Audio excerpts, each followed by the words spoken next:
Hi, Hello, I'm Julian. and I'm Tom. We are Team Binge. Thank you for joining us for episode 7 of 1899. This episode is called The Storm. Thunder, lightning. Thank you, Jimmy, for putting that in there and not ruining the rhythm of my intro.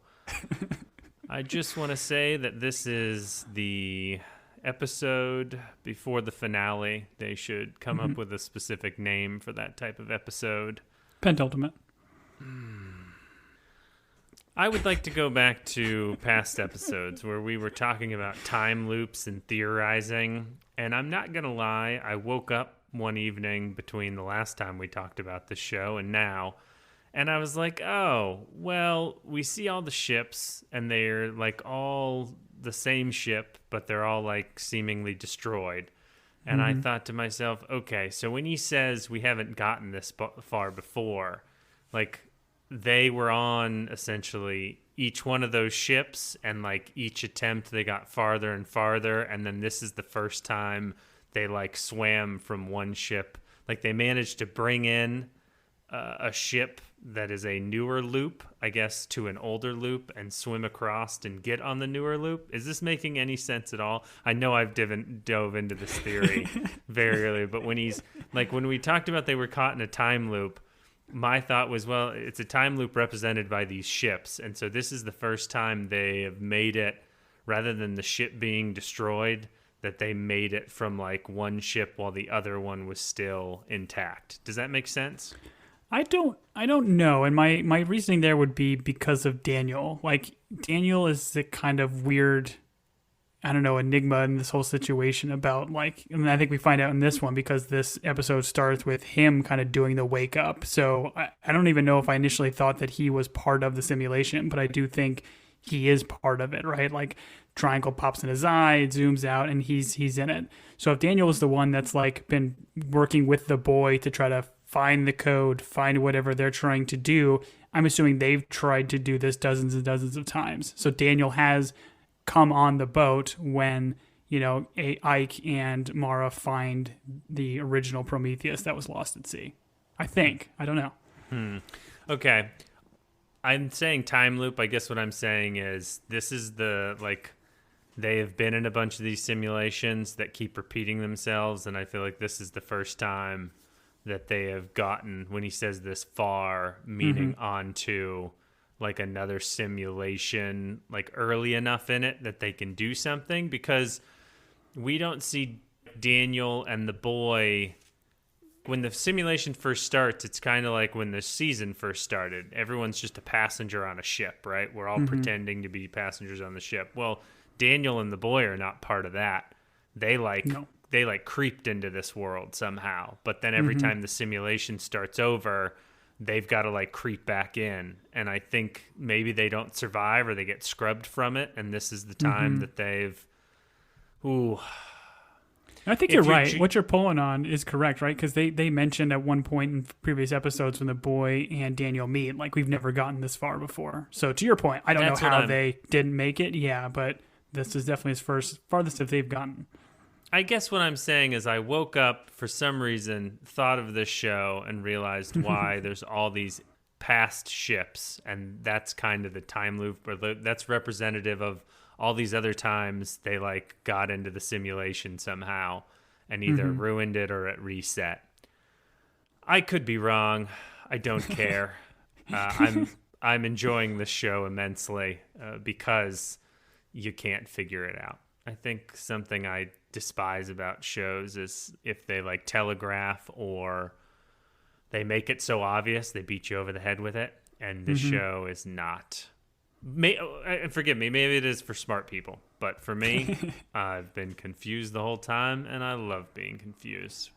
Well, that's why I think this show is so good, because like the mystery that they solve, like they know that they're creating mystery that you are not going to have answers to. And I think I did read something about the showrunners here that they created a 3-season arc is what they're kind of going for. I think similar with Dark when they created that storyline. So they have the beginning, middle, and end of what they're trying to tell here. And I just love that because we've talked about it before on this pod. when you have people that just come up with a first season because they've got one cool idea but then can't follow it up, it's just it shows even in the first season. But when you have a lot to kind of go off of, it creates such a more dense world, and they weren't afraid to kind of slow down and build up these characters, which I also appreciated. I do too. And I can only imagine that they've already finished season 2 and are working on 3, so that when we complete this, we will be ready for those next 2 seasons and can roll right into them, because these would not be the type of people that would make us wait. They wouldn't, would they, Tom? They wouldn't do it to us, would they? Dark didn't take that long to come out. I think those 3 seasons weren't like multi-years between them. I think they were relatively quick, but yeah, I think they brought it out once a year, mm-hmm. just like Ted Lasso has. As you mentioned, this episode begins with Daniel's. So this is Daniel's episode, and it opens up, as most good shows do, with a bit of lovemaking. As most shows should. And this immediately got me to thinking, like, the lovemaking kind of going on here. I'm like, okay, lovemaking, are they making the boy? First thing that popped in my head. It's the only kid we have in this.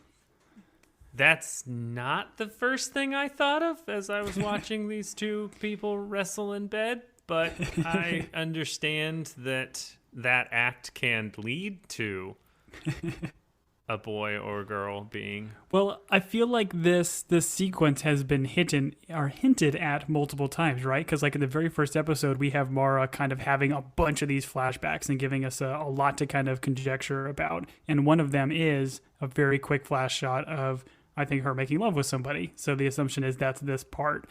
So my thought was just this has more significance to it.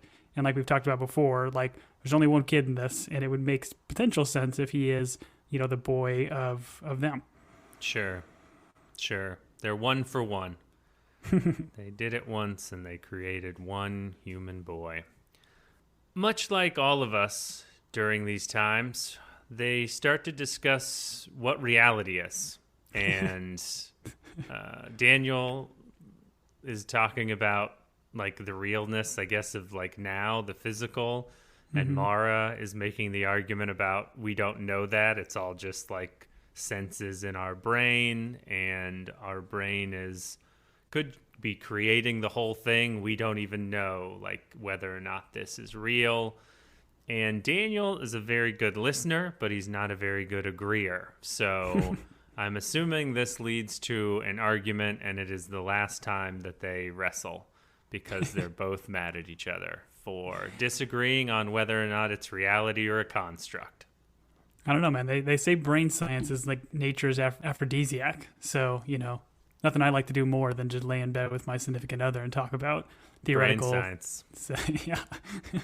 Yep, brain science and grief are the most powerful aphrodisiac, according to Chas. So that is correct.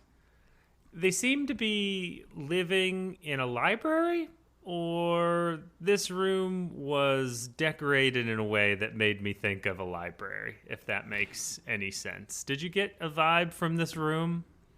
I could see that. I could see library vibes, but I think the biggest thing I'm taking away from this room is just how modern it is. So, like, I think there were lamps. There was a bunch of stuff going on in this where it's like, okay, what is going on? This whole show is a lie.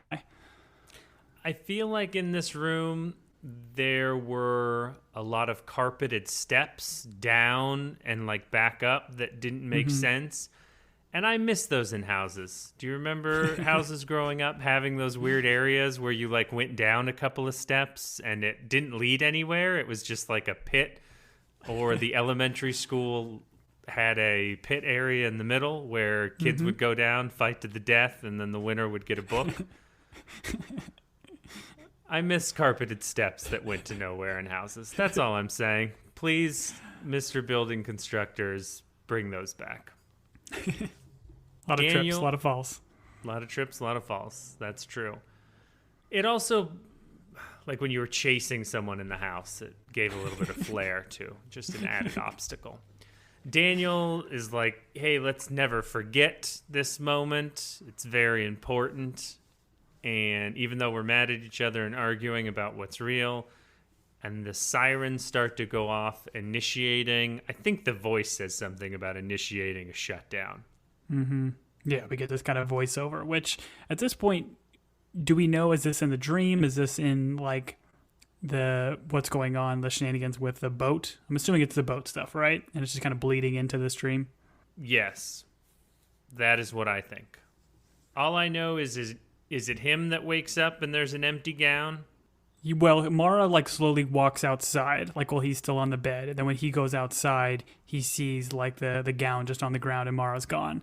Okay. And this is, I think, where we get the sequence where it pans out and he seemingly came out of the pyramid.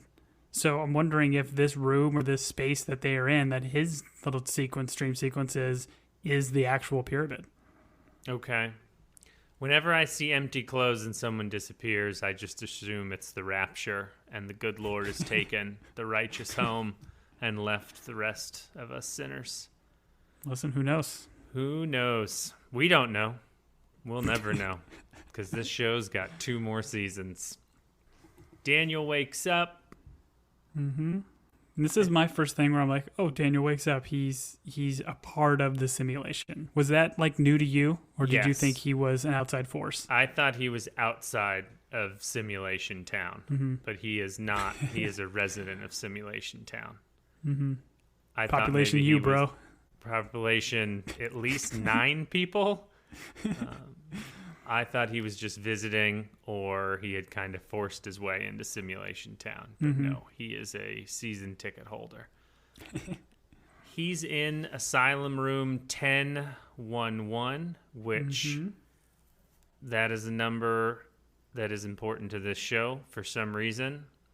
I think it's because if you add all of those numbers together, you get 3. Triangle. A triangle. And 3 seasons of the show. So that's something to keep in mind as well. Daniel is yelling through the door because I believe this is where Mara has shut him in, right?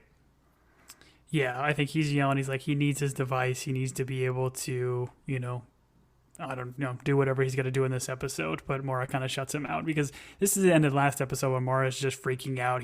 He was her husband. She has no idea how to take this, and she's trying to make some semblance of sense of it. Sure. And he needs his inhaler, and that's why he's yelling. Exactly. He needs his poppet or his inhaler, so he needs to get out of the door. Mara's on the ship, and there is a storm. And have you ever been in a storm at sea, Tom? I have, but nothing to this extent. So to the extent of the margarita was spilling in your hand because the wind and the waves and maybe the limbo rod was a little bit canted as you were going under it? It was my bucket of cervezas, and yes, it was very hard to hold on to. Yeah. I got to be honest. I don't like rough water. I don't really get seasick, but there is a certain amount of power that comes from the ocean and rolling waves that is absolutely terrifying. And anything that will spill my drink is something I don't want any part of. There is a sequence here, because I think this is Mara kind of coming out of that hatch, and she like glances over to a book that we get, and they zoom in on it. I'm like, okay, this has to be something. And I think even later in this episode, like the first mate passes by, and the camera also zooms in on it. So I did a little looking into this. So this book is called The Awakening. I didn't write down the author, but apparently was written in 1899, and it kind of follows like a story of this woman who was like trapped in a marriage and like the societal traditions, and it's like her pursuit for independence, and it kind of apparently ends with her suicide by drowning at sea because that was like her only like escape. So obviously loads of parallel with kind of what's going on with this, with the sea, with Mara trying to overcome whatever she's doing, and obviously even the title, right, The Awakening, pretty powerful. Huh. Interesting. I guess all those people in that other episode read The Awakening, and that's why they cast themselves into the sea in a mass exodus. Yes. We're back at the bridge. There's no Mara and there's no Captain, but we're with the rest of the main cast. And I don't know that any of them know what starboard and port are, but they are trying to steer the ship. I think at one point they tell Oleg to steer towards the waves, and none of these people speak the same language. And the sea is always right, and these people seem to be very, very wrong when it comes to communicating. So it was an odd sequence with all of them on deck, and they were having that back and forth. And I think there's a little bit of dialogue that says, I don't understand what he's saying. But I want to say, maybe it's Clemens or maybe Franz. There's a character or two that seems to at least get it enough to provide communication between all of them. But it is a little fast and loose for sure.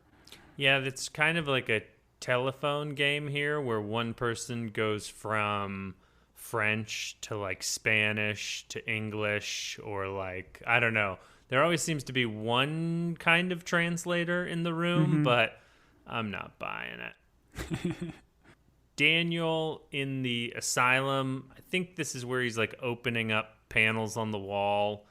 And I think if you're a hardware person, like an electrician, this show would probably give you some sort of weird nightmare or trigger, because every time they open one of these panels and there's all those wires, I'm just who ran those?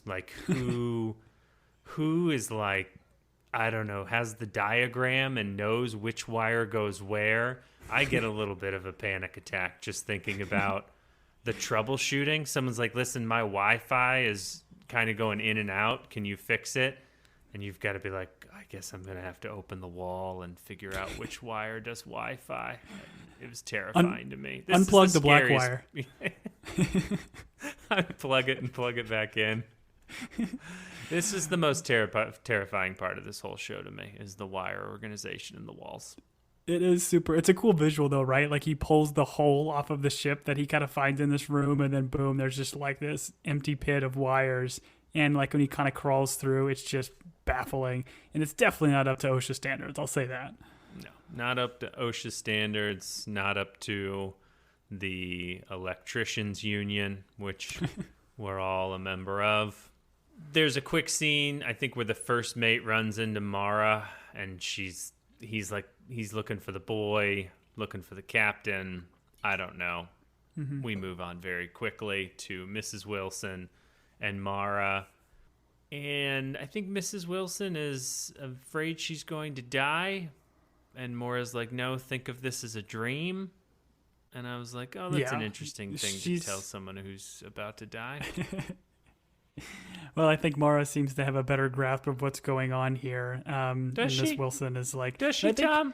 Well, better than Miss Wilson. All she did was, I think her name was Virginia, right? We call her Virginia. She, I think, touches, she's the one that touched the black stuff. It's all rolling up her arm, so she assumes she's got some sort of, crazy disease, so she's freaking out. Listen, I've never met her, so I'm going to continue to call her by the respectable name of Mrs. Wilson. I will not use her Christian name, Virginia.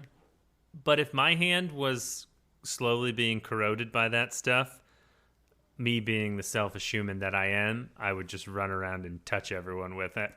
It'd be a weird game of tag that I'd be playing as I run around and rub it all over everyone's faces. So you're welcome. The first mate goes into a room and he pulls out a touchscreen, and it has a schematic of the ship.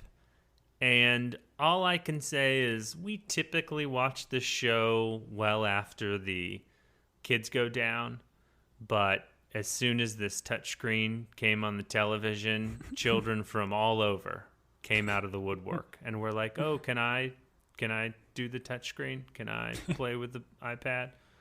It's just something that's ingrained in kids these days. It's true. I mean, this is definitely a new tech alert for the show. I'm assuming this is probably the iPhone 23. It seems pretty fancy. It's kind of translucent, which they love to make future tech translucent for some reason. But like, not only is it just a schematic of the ship, but it's like, I mean, it's like a blueprint for potentially like all these dreams and everywhere else. Like, this is some crazy new tech we haven't seen before. Yeah, I think he's using it in order to find Daniel and the boy and everything.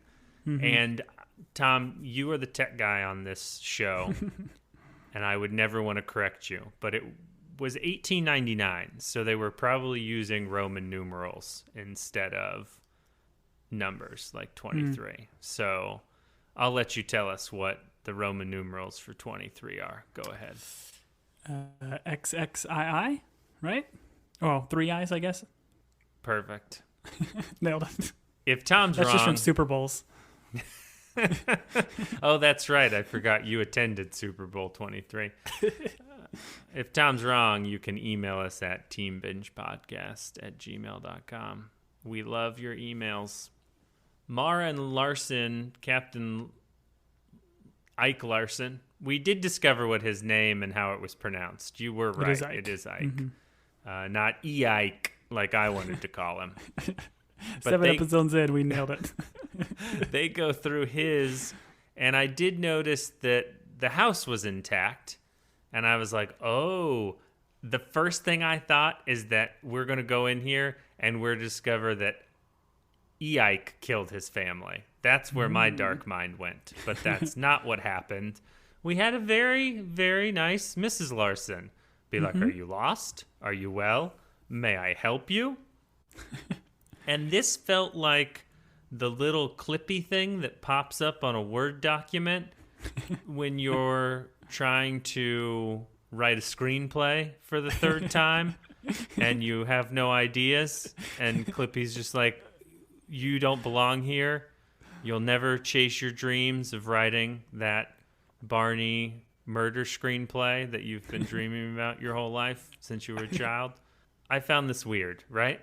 It is. Well, I mean, not only is her just constantly repeating this, but then it starts to like transition into the super creepy voice, like she's glitching and everything like that. So we've already seen this black crystal stuff taking over the ship. So it seems like it's just starting to integrate into these other areas of these dream sequences here. I thought we all agreed to call it something, which was coal. I thought we were just calling the black stuff that's growing I thought we agreed to call it coal. Well, no? But they needed coal on their ship, and they had to there's another storyline about coal, so we can't just call it coal. Okay. If anyone knows where to get some coal, it's the holiday season, and you could use 2 lumps. Yeah. I got a kid throwing a shoe at another kid today, and I about lost my mind. Anyways, Daniel, I believe, goes down a hatch and finds himself in a desert environment, which, based on where Tom and I live, felt just like home. Every time we leave our house, there's a well with like a tumbleweed that rolls by and the skeletal head of a cow. And that felt right at home for Arizona. So I assume Daniel is in Arizona. Probably. Not as many crucifixes on the ground, though. That is a little bit more rare. I can't swing a cat on my property without hitting a crucifix, Tom. I don't know how you're living. But this is Ramiro's crucifix, right? Like, we've seen this before. This is his dream. Yes, I assume...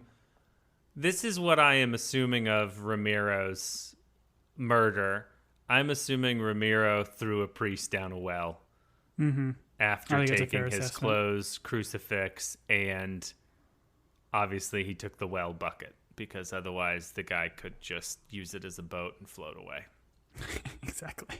But yeah, I think that's what the show is kind of telling here. But I like the idea of him like jumping through these other dream sequences, for lack of a better word here, and like giving us no context in it at all, because we never got a Ramiro backstory.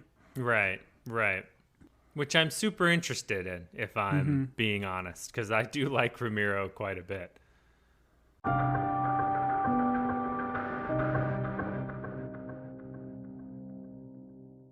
What's up, y'all? It's Joe Budden. It's my favorite part of the holidays, Prize Picks. the best place to get real money action while watching your favorite sports. Join now because this holiday season, Prize Picks is giving millions in player rewards. Download the Prize Picks app today and use code TACKLE and get $50 instantly when you play $5. That's code TACKLE on Prize Picks to get $50 instantly when you play $5. Prize Picks, America's #1 daily fantasy sports app. Must be present in certain states. Visit prizepicks.com for restrictions and details.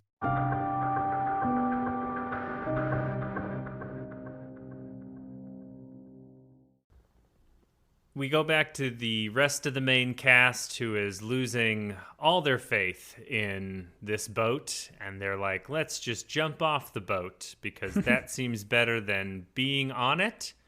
And someone's like, well, you're probably not going to drown, but you will freeze to death. Mm-hmm. That was Papa Danish. That was Papa Danish. No, Daddy Danish. We call him Daddy Danish on this podcast, Tom. Okay. Mother Danish does some, what I can only assume, crazy things. Tove has some real choice words for her mom. And I believe this is where she's like, listen, I've got news for you. God doesn't talk to you. And Dad doesn't think he's real. So you two have some stuff to talk about. And is this where the water is rising around them, or is that later in the episode? No, I think it is. I think they're wading through water right here. That's why Tove is trying to put on these life jackets and everything. And I think that's where Daddy Danish says, like, that's not gonna help you situation. Right. And both parents are like, listen, we know we've been a wonderful support system for you through the years, and instead of staying that support system, we're going to stand in this hallway and die together. And Tove's like, peace, see ya, and she runs off. And Daddy Danish is like, let us pray. And Mother Danish is like, wait a second. Didn't Tove just say, and then it's gurgle, gurgle, gurgle, gurgle. I like the sequence, though, because, like, we get more into, like, the parent-Danish relationship. Like, she is, I don't know, like, she's off her rocker at this point, right? Like, she's, like, borderline suicidal. She's like, God has a plan for me. I'm just going to stay here. I'm going to take this. And he tries to talk her out of it, but ultimately doesn't succeed. And instead of leaving her there, like, he decides, like, I'm going to stay with you, even though we're facing certain death. You're my wife. You're my love. Like, I'm going to stay with you. And I thought it was pretty beautiful. Yes, Tom. Of all the characters I want to spend more time with, you're right. Daddy Danish and Mother Danish seem like a real good time.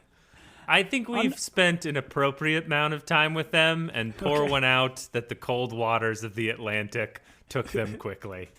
And one of them got to meet their maker, and the other one didn't. I don't know. Daniel keeps moving through portal to portal. He's going through all the different realities.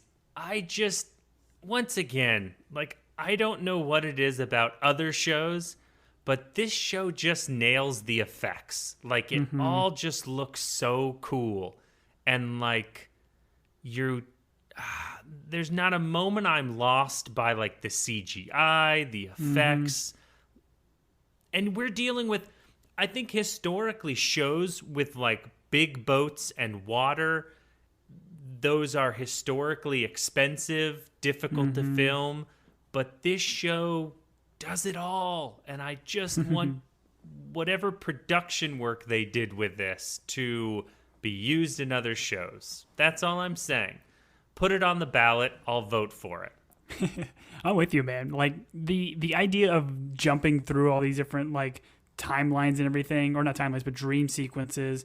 And, we've said it before, but when he opens up a hatch and it's just in the middle of the sky and it just is the black void as a square as he jumps through, is such a cool visual.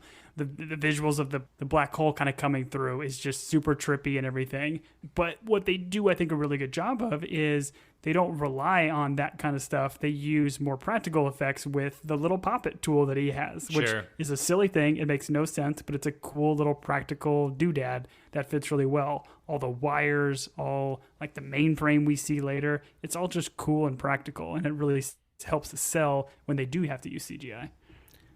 So you're saying when you watch him work the poppet, you don't know what he's typing in?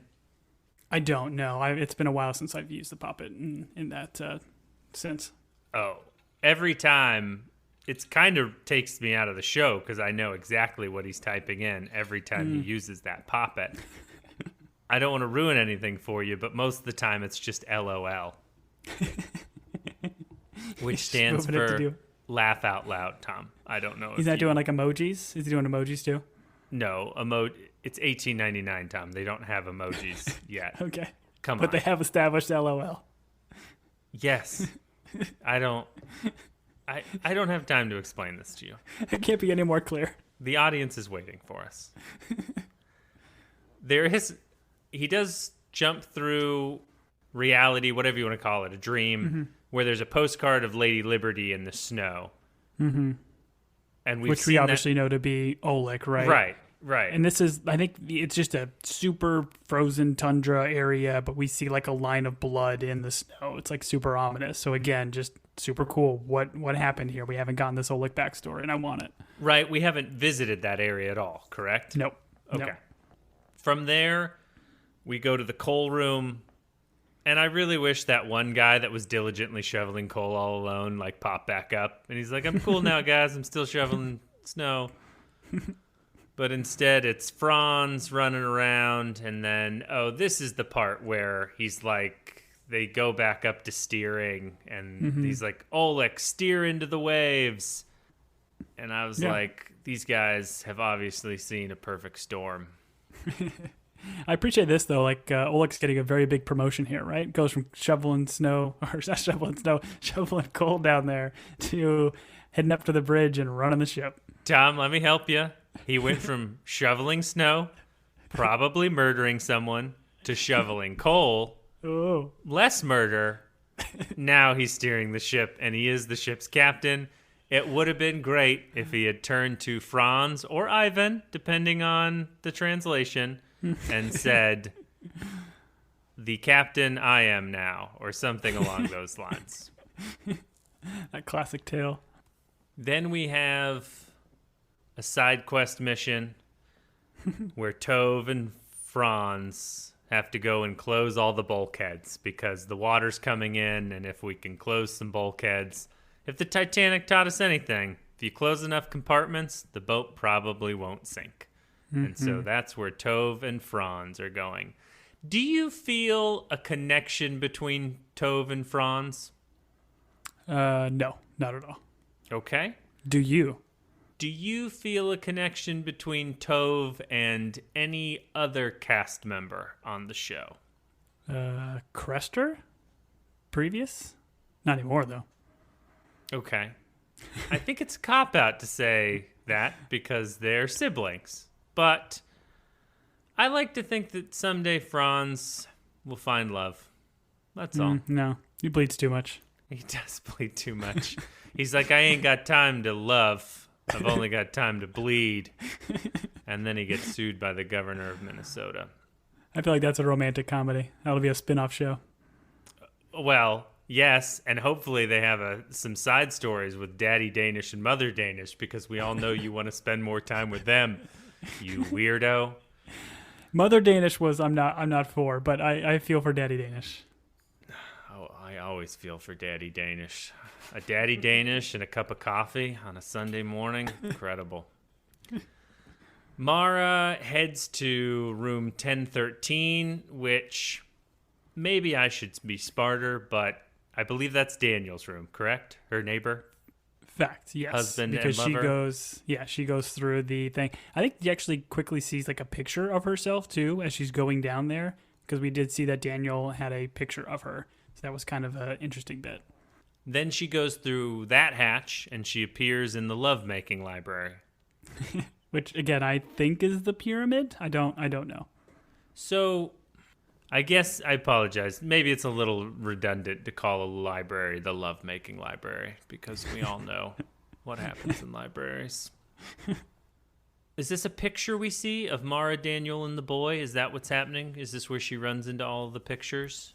Yeah, she sees all the pictures kind of, I don't know if they're on the bed or on the floor next to it, but she starts to have these like quick flashbacks and things of, I think, again, maybe potentially them making love or whatever. And there's this really quick frame of space, which I thought was super odd. I did no idea what to make of it. Did you catch that? No, this is the first time hearing about it. Literally in this moment in 2050. As we were watching through, I took that note. I'm like, I don't know what that is supposed to be. If it's supposed to be some sort of mind mess up with us or whatever, but I thought that was interesting. But this is where we do get the confirmation that this is a whole family that is together, and sure enough, the boy is her son. Do you think this is one of these shows that's trying to prove just that the Earth is round? Because I gotta be honest, I don't need more Earth is round stuff in my life. Yes, they are a family, based on the pictures. And the Earth might be round. I don't know. I guess we'll find out in the finale. I don't know, man. Some of the promo posters for this show kind of just showed that boat falling into a triangle, so maybe it is flat. Oh, yeah, and someone pulled the bathtub plug. And there Exactly. goes the boat. Yeah, I know that game. Ruined a lot of fun times when I was a kid, pulling the bathtub plug. There's an empty grave, there's a tunnel, and there's a boy's room. And gotta be honest, the thought of a child living in a bunker at the bottom of a grave is kind of a sad thought, right? Well, I mean, did your mind not immediately go to once they showed the grave opening up and Daniel going down into it and it being a boy's room? I'm like, okay, this is super sad. This has got to be the boy's coffin, right? The boy is dead, and this is, I don't know how they've coped with it. I mean, they put a lot of work into that coffin. There's so much space for activities, and there's a lot of color coding. And yeah, I didn't know if this was a memory palace of grief. I don't know. It was just sad, because if you're going to put a kid's memory essentially in a grave, then that means the boy's dead. Yeah, well, I think we get it a little bit later when Daniel and Mara kind of have that conversation where they actually talk about it being a simulation, and potentially this is all of Mara doing this because she can't cope with the loss of her son. So when it says that, a lot of this stuff just starts to click. But I mean, it was terribly sad as all of it is. I think it's just such a cool visual. We kind of talked about who is in this grave. Is it Mara? Is it her mom? Who is this? So for this reveal not to be necessarily told to us right here, we're allowed to kind of conjecture through this sequence that, oh no, it could be the boy. I'm going to move past this because it makes me sad. So It's fair. let's travel from there to things are shutting down. They need some sort of code, but Mara has the code, but she doesn't remember the code, so she needs to remember the code. And this is a conversation that's happening between Daniel and the boy, right? Yes, because this is where the boy was hiding the whole time.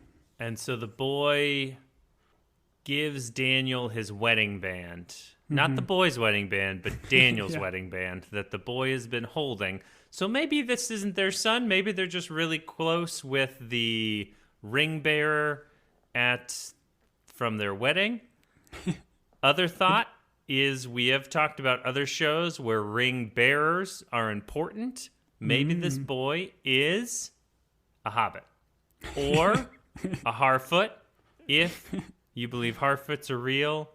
And I'm going to move on because I will get real sad if I start thinking about Harfoots and that show.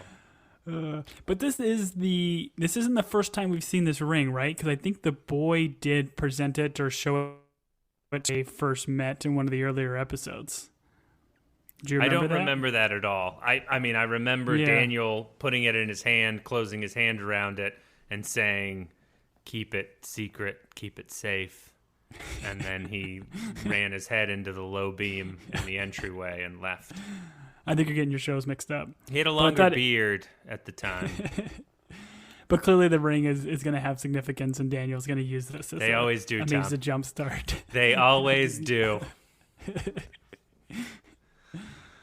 All right. The first mate, listen, I don't want to be callous.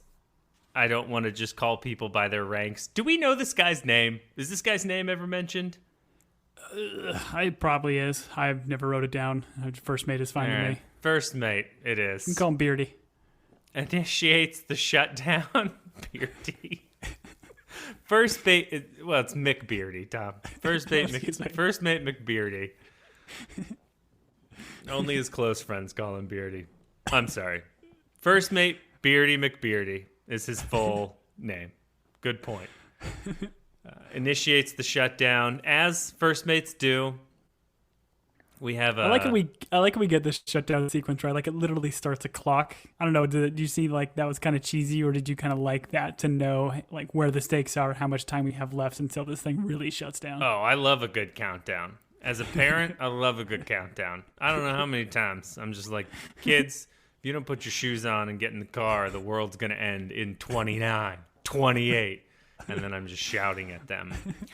And then we get in the car and we go to their therapy session.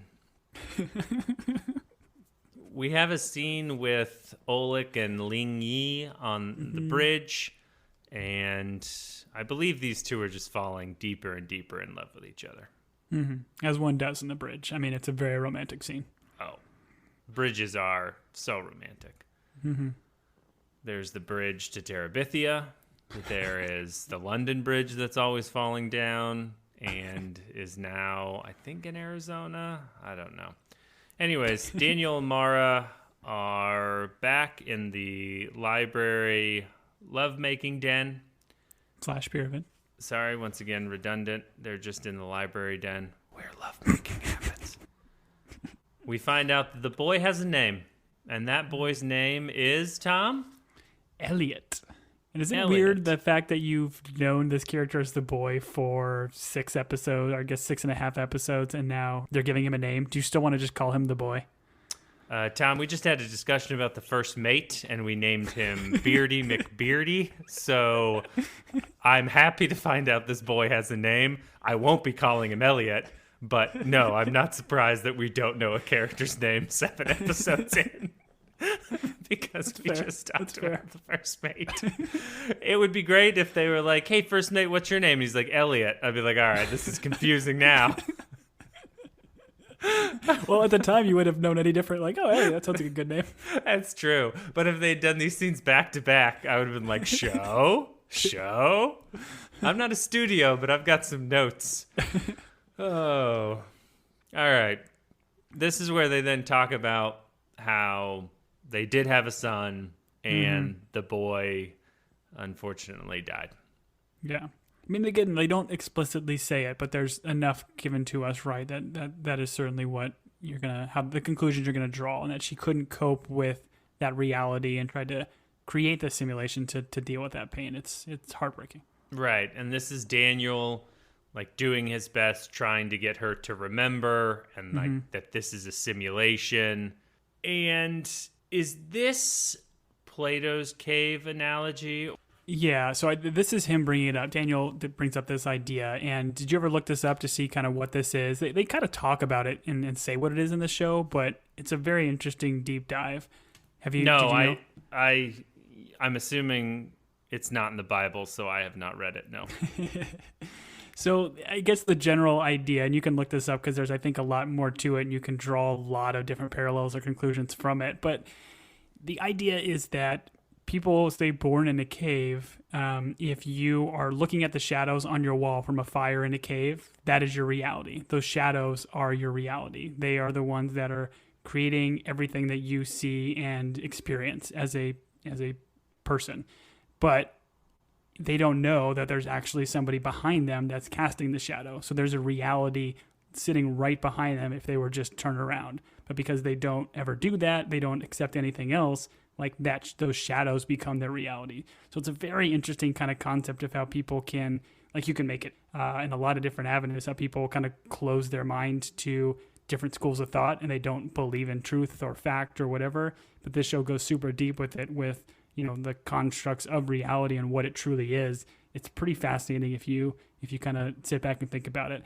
But if you do think about it too much, your mind starts to hurt. Yes. That Plato was a smart man. He was so smart, he created one of the best inventions in the world. Plato. No, the plate. Come on. Oh, excuse me. The Spanish plate. Listen, when your kid gets old enough and he starts working with Play-Doh, you're not going to thank Play-Doh for creating Play-Doh. We just got like a 25 pack for my mom. Not looking forward to it. Ugh. Just an outside toy. This is the phrase I'm going to teach you. Outside toy. You don't have to give any more than that. Just shout outside toy. And they shuffle on out with it. There is I think it's Daniel saying, hey, you have to wake up or your consciousness will be trapped forever. And I was like, okay. We've got a little bit of Christopher Nolan. We've got some, Matrix. If you die in the Matrix, what's the body without the mind? Inception. If you die in a dream. I don't know. I never finished Inception. But you should. I'm still watching that thing spin. They're trying to get out before the whole thing restarts. We then have the creator, and he knows where the boy is hiding. And we should have talked about this earlier, Tom, but this actor is very familiar to me as someone who grew up on PBS, like mysteries. I'm pretty sure this guy's a British actor. And also I think he's in like Tinker Tailor Soldier Spy, that slow Le Carre film adaptation. Where do you know this guy from? Because there's got to be other things that I'm just not thinking of. Yeah, I didn't recognize him at first, but I do think he plays the Game of Thrones, like the Maester towards like the latter seasons where they, spoiler alert, like they reanimate like the corpse of the mountain. Like he's kind of like the wacky scientist Maester of King's Landing. Got it. The wacky scientist Maester of King's Landing. What's crazy is I know exactly who you're talking about, which is awesome. So he knows where the boy's hiding. They're trying to get the boy. We have the first mate, and I believe this is once again where they focus in on what you pointed out. So I did not see it in the beginning of the episode, but I clearly made a note of it now, the importance of the book called The Awakening. Yeah, so we get another bit. And again, looking at the book and reading the synopsis that we did earlier, there's certainly some parallels to it, but it is interesting that both Mara and then again the first mate seems to take something from it. Like they both look at it and have some sort of like epiphany. Like, is there more to this book? And will we see it in the future, I guess is the question. Sure. But we all know if you open up the book, what's it going to say, right? Coffee before reality or whatever it is. Don't all books in this reality say that? No, this one says, jump off the boat. He goes to the grave. He finds Elliot. And then we go from there and we have Mara and Daniel. They're shutting down the simulation, doing some sort of override. And this is where they talk about her key, which is on the necklace inside the it's inside like the metal locket thing, right?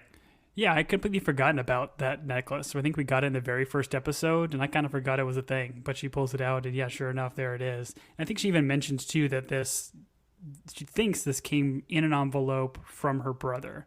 Again, whether that's true, who knows? But that is her thoughts about this. Sure, her brother Henrio, I believe, is his name. The father's Henry, she's Henrietta, and the brother is Henrio. Daniel's like, listen, baby, you're going to wake up this time, I promise. And I think what they're messing around with, like, they have the tablet thing, right? The see-through fancy whatever that the first mate Beardy was playing around with. Touchscreen. So Daniel's kind of doing some programming and stuff here, or reprogramming. We don't really know exactly what's going on. A lot of zeros and ones. Yes, indeed. And then in order to speed up the programming, she's like, let me help you. And they both start typing on the keyboard at the same time together because that's how it works, according to CSI.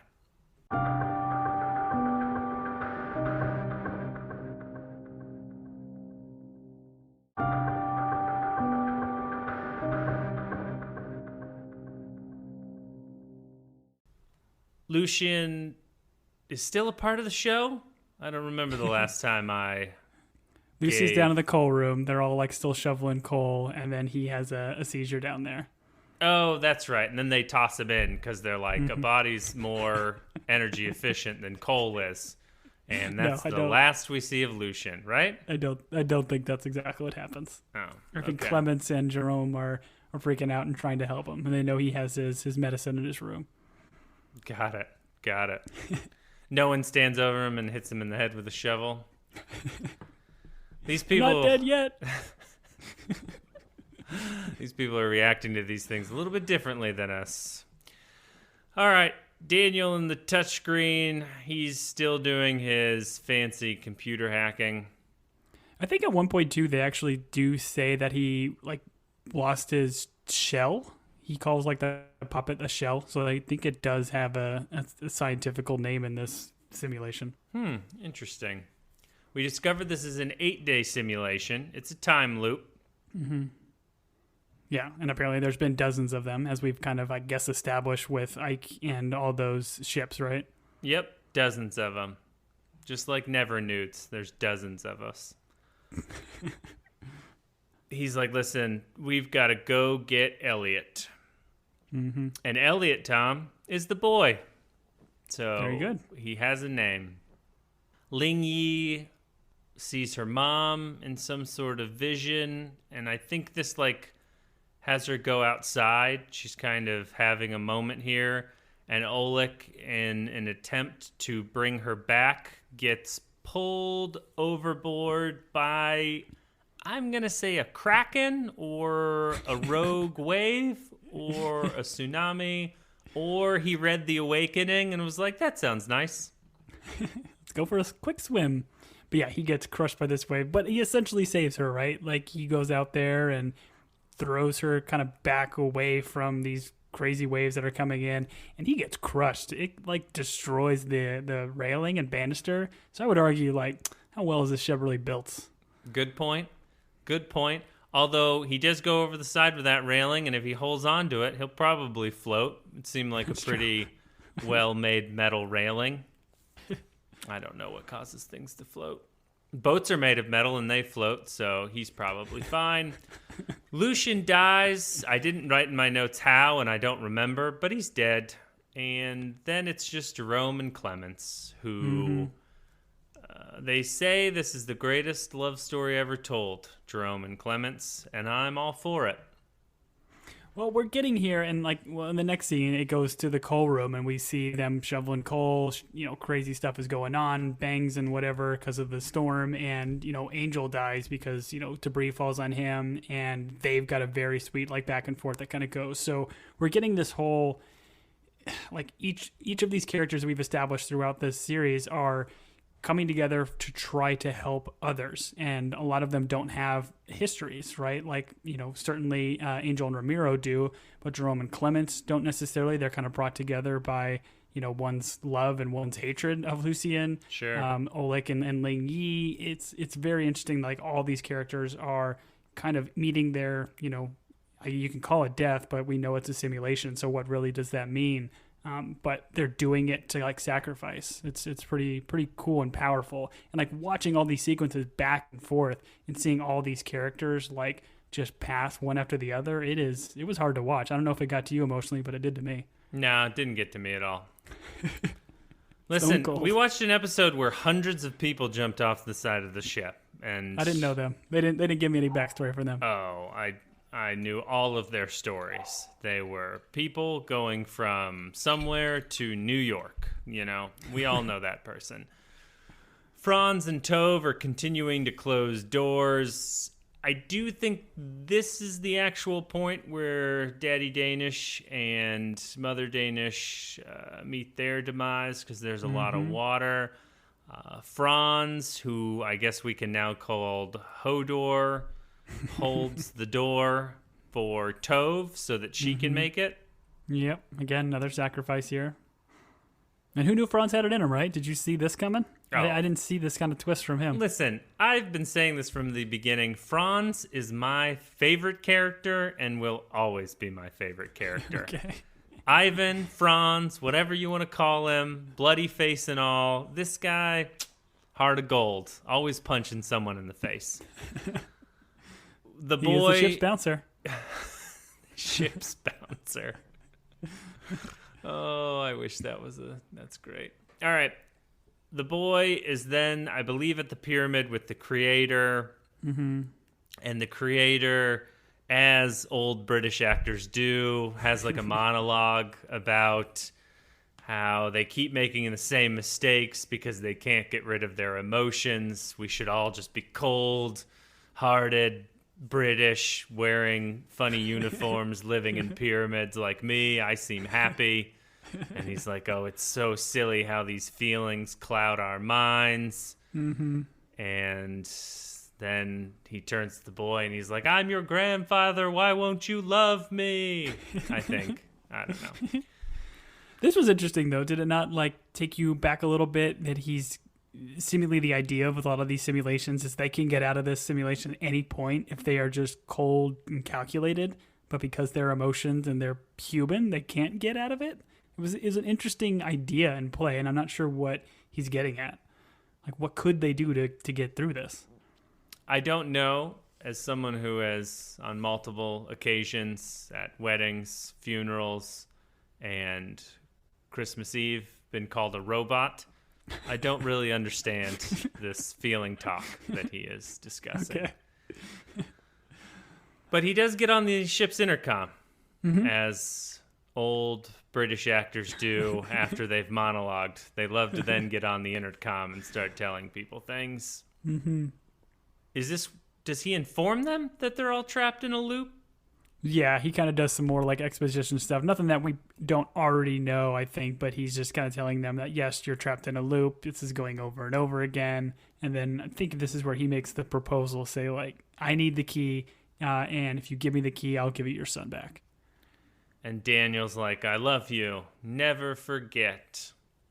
Then he gives her the ring, which when he gave her the ring, I'm like, oh, okay, maybe the ring is the key, and the key we've seen around her neck is some sort of misdirect or whatever. Sure. But because it looks like a key. Scene, yeah, but very next scene, he opens up the pyramid, and very clearly inside the pyramid is a little keyhole that matches that small key. So I'm like, all right, well, that was swing and a miss.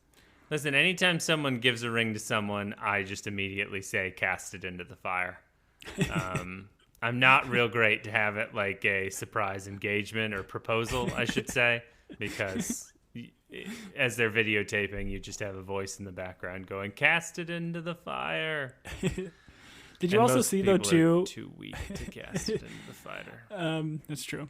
Did you notice, too, that when the creator guy pops open the pyramid, not only does it have the key there, but you can see that where it does say wake up on it. Yeah. Which is also very interesting. I'm assuming it's just a literal sense, you flip the key and then boom, you get to wake up. Is that the sense you got? Listen, I get the sense that anytime you see wake up, you're in a dream or you're in a simulation, whatever it is. So so in this case, they're even in a dream. And anytime wake up pops up, I think, okay, we're not in real world land. That's what I think. Well, I think something subconsciously is telling whoever is reading that to wake up. Yeah. I think what we also get in this scene is this is the first recognition that not only are all these people trapped in this time loop, but this creator guy, or Henry, is too, right? He's the one saying, we're in this loop. Yes. I need this key to get out of here. And I thought that was a very big revelation because you assumed as the creator he was the one doing all this, but he's just like everybody else here. He is stuck in this loop trying to get out. Yep, you assumed the real world was him in this weird office building staring at a weird coal pyramid. Yep. But it turns out that's not it at all.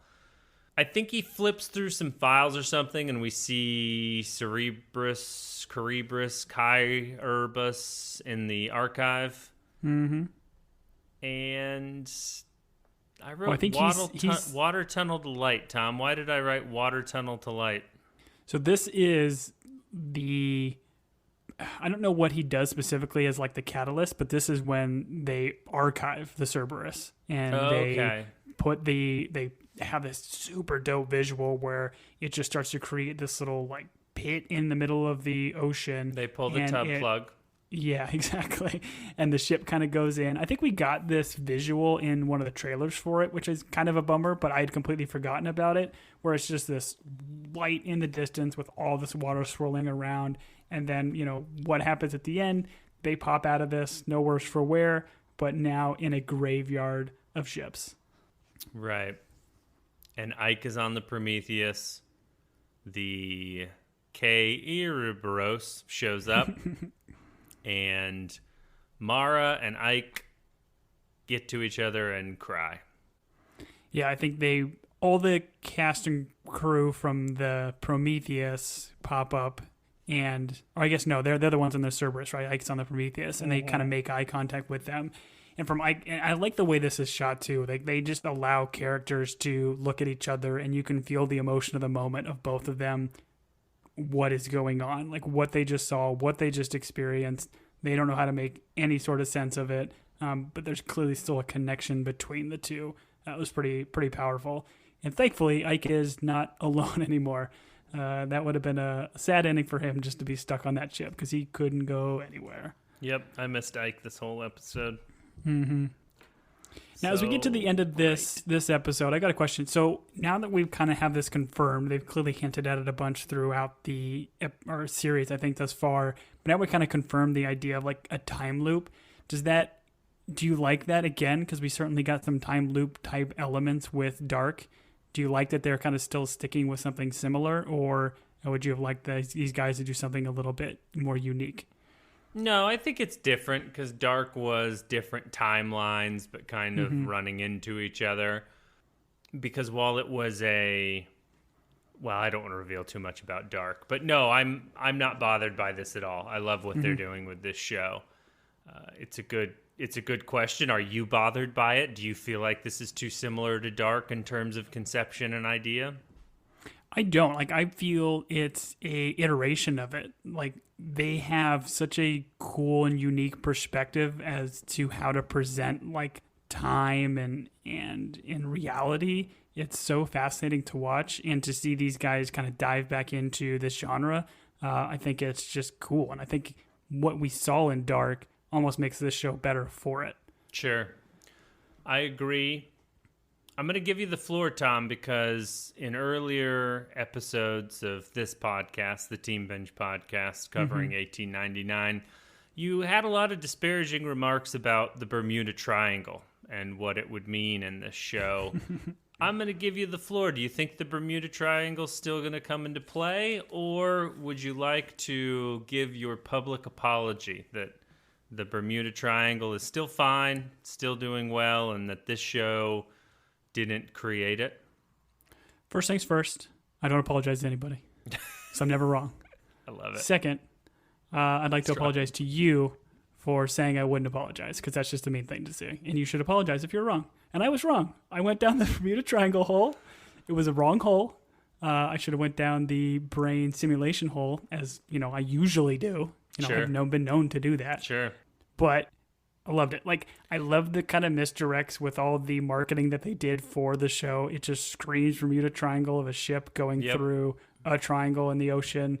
And even like the visuals they do of it, having this triangle be a void in the middle of the ocean is not really what we get at all in the show. But it's a cool idea and visual to showcase these pyramids and these triangles we see throughout, and the craziness of what we have gotten in the show. And man, like, I couldn't be more excited to go into a finale, because it's just, they've given us so much to this point and we know a lot, but man, do you still have thousands of questions. It's such a cool show that can find that balance between keeping us interested, with still giving us enough answers to not just say like, oh, this just is going too off the wall. But I can say, I'm sure there's a certain segment of this audience that gets to maybe even like episode 4 or 5 and was like, what is going on? This is too much, and might have turned away from this.